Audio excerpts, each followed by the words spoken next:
Hey there, photo enthusiasts. Welcome back to our channel. Today, we're diving into a straightforward guide on how to cancel your Photoleap subscription for 2025. Whether you're looking to save some cash, switch to a different app, or just take a break from editing, this process is simpler than you might think. Photoleap, developed by Lightrix, offers powerful photo and video editing tools, but sometimes life changes, and you need to unsubscribe. I'll walk you through the steps on both mobile and web platforms, so you can follow along easily. First things first, make sure you're logged into your Photoleap account. If you're on your phone, open the Photoleap app and head to your profile icon, usually in the top corner. Tap on it to access settings. Now, look for the Subscriptions or Manage Subscription option. It's often under Account Details. Once you're there, you'll see your active subscription details. Hit the Cancel Subscription button.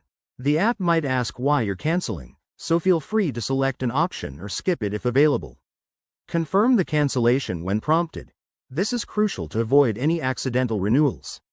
If you're using the web version, go to the Photoleap website, log in, and navigate to your account settings.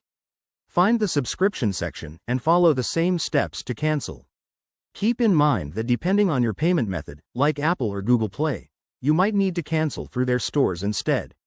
For example, if you subscribed via the App Store, open your Apple ID settings on your iPhone, go to Subscriptions, select Photoleap, and tap Cancel. The same goes for Google Play on Android devices.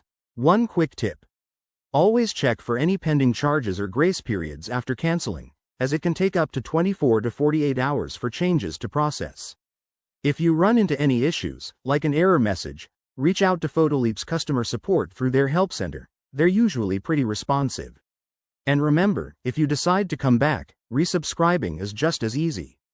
Thanks for watching, and if this helped you out, give this video a thumbs up and subscribe for more tech tips.